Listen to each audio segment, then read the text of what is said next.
Let's cross the United States now to Kamala Harris's hometown of San Francisco. My colleague Laura J standing by. Laura, I use the word iconic. She's hoping it will be in a positive way, that this is the start of a final push for momentum ahead of Election Day.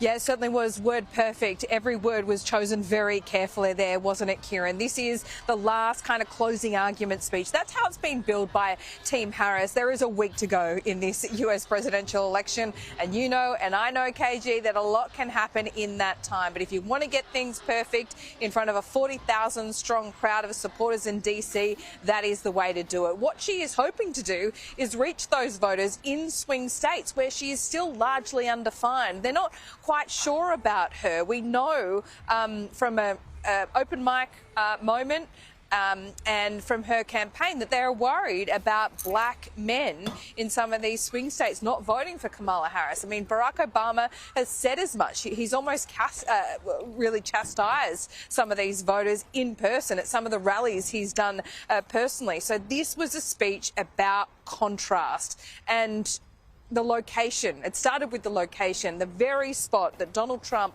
was at on the 6th of January 2021 before that march on the Capitol riots. She reminded Americans that there were deaths from those riots and that 140 people were injured. And it was an embarrassing moment, if nothing else, for America. She wanted to make those comparisons, talking about Donald Trump, calling him every name under the sun almost, a petty tyrant.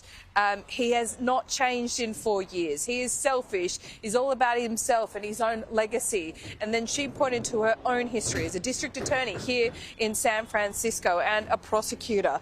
But the polls show, KG, that this is so tight. This is one of the tightest elections in recent memory, according to the polls. It all comes down to states like Pennsylvania. Laura, there was, we're going to cross to Pennsylvania in a moment. Donald Trump's holding a rally in Allentown, in that key battleground. I want to get your thoughts on this. I've been hearing the last few hours, talking to people in Washington, those around some Democratic strategists who've told me there's a cautious optimism, despite the momentum Trump has had, clear momentum in recent times, but some cautious optimism among the Democratic strategists for two reasons. One, their turnout machine, and two, women of every race in most states being annoyed at the whole debate around reproductive rights, Laura.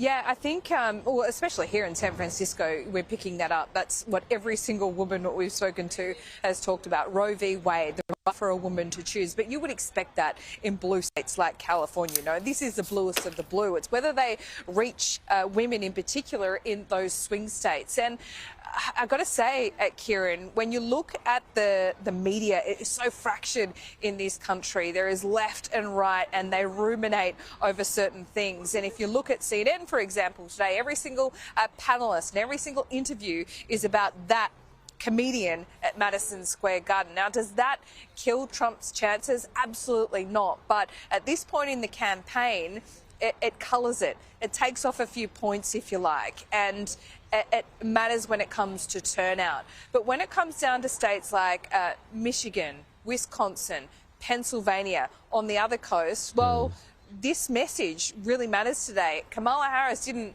make that point in this speech by mistake, and she's comparing herself to Donald Trump. And that, I think, she thinks is the biggest strength at this point. A lot can happen in a week, though. We do know that, and it all comes down to turnout. Already, more than 33 million Americans have voted. I know the Kamala camp is taking that as a big positive, but it all depends on the day as well. It sure does. Laura J's live from San Francisco. Great to chat.